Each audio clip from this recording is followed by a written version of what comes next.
In 1900, a British archaeologist broke through the earth of Crete and discovered a palace so advanced he thought he'd found Atlantis. He hadn't. What he found was far more real and far more terrifying. While ancient Egypt was building pyramids and Mesopotamia was inventing writing, another civilization was quietly rising in the heart of the Mediterranean: the Minoans. For over 1,000 years, they dominated the ancient world from their island fortress of Crete.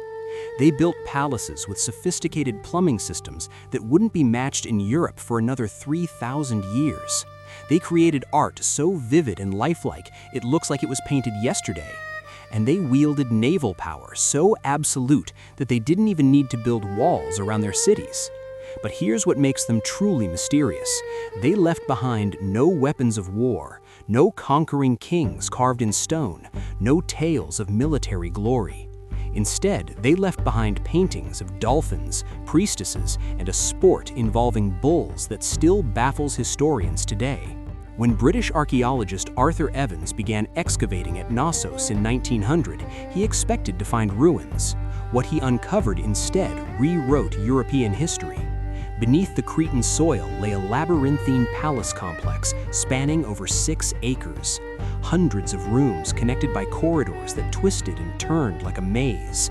Grand staircases, massive storage rooms filled with enormous clay jars that once held olive oil, wine, and grain. Frescoes depicting elegant women in elaborate dresses, athletic young men leaping over charging bulls, and blue monkeys playing in gardens of lilies. Evans realized he was standing in a civilization that existed before the Greeks, before the Trojans, before anything Europe remembered. He named them the Minoans, after King Minos, the legendary ruler from Greek mythology who kept the monstrous Minotaur locked in a labyrinth. And suddenly, those old Greek myths didn't seem so mythical anymore. At the height of their power, around 1600 BCE, the Minoans weren't just surviving, they were thriving in ways that seem almost impossible for the Bronze Age. Their palace at Knossos had running water, flush toilets, and a ventilation system that kept the royal quarters cool even in the scorching Mediterranean summer. They built paved roads across Crete. They traded with Egypt, Cyprus, and the Near East, their distinctive pottery found in palaces thousands of miles away. Their artists created frescoes with a level of naturalism and movement that wouldn't be seen again until the Renaissance. But perhaps most intriguing is what they didn't have: massive defensive walls. Unlike every other civilization of their time, the Minoans seemed to feel so secure on their island that they saw no need for fortifications. Their navy was their wall, their ocean was their moat, and for centuries, it worked perfectly. The mystery deepens.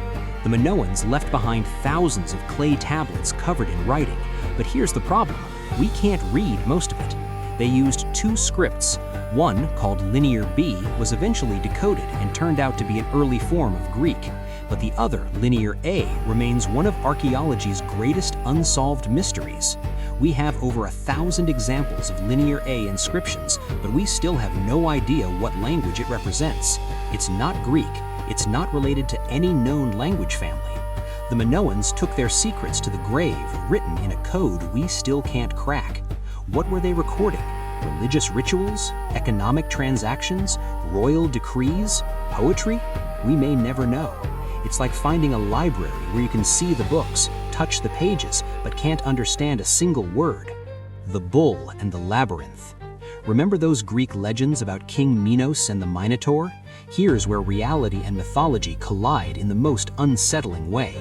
The palace at Knossos really was a labyrinth, a confusing maze of corridors designed to impress and disorient visitors. The Minoans really did have a ritual obsession with bulls. Frescoes show young athletes, both male and female, performing a death-defying acrobatic feat, grabbing the horns of a charging bull and somersaulting over its back. This wasn't mythology, this was real. Whether it was sport, religious ceremony, or both, people actually did this. And in the basement of Knossos, archaeologists found a mysterious stone altar stained dark with what might be ancient blood.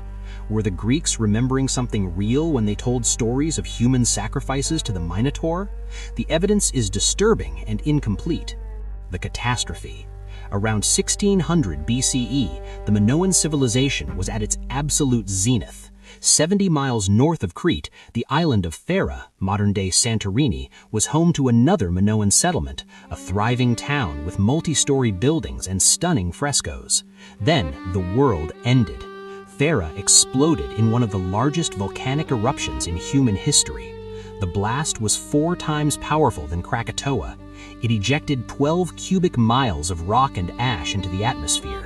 It generated tsunamis over 100 feet high that slammed into the northern coast of Crete at hundreds of miles per hour. The sky got dark. Ash rained down for days. Ships were obliterated. Coastal towns were wiped off the map. When the eruption finally stopped, the center of Thera collapsed into the sea, leaving behind the caldera we see today. And the Minoans, masters of the Mediterranean, never fully recovered. The fall. The Thera eruption didn't destroy the Minoans overnight, but it shattered their world. The tsunamis destroyed their navy. The ash poisoned their crops. Their trading partners saw them as weakened.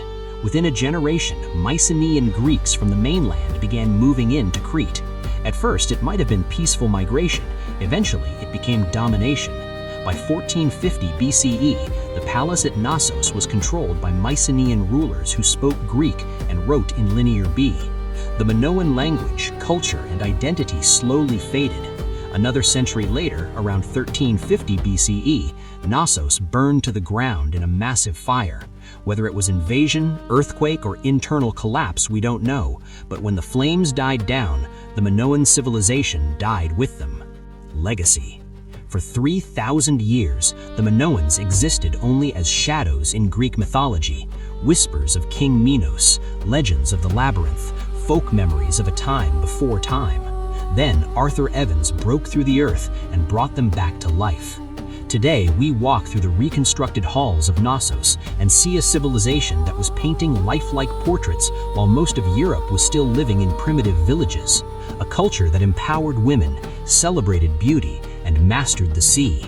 Some scholars believe the memory of the Minoans inspired Plato's story of Atlantis, an advanced island civilization destroyed by a natural catastrophe and swallowed by the sea. Whether or not that's true, the Minoans achieved something remarkable. They built Europe's first great culture. They proved that sophistication, art, and power could exist without glorifying war. And even though they vanished, even though their language died and their cities crumbled, they left behind something that still speaks to us across the millennia.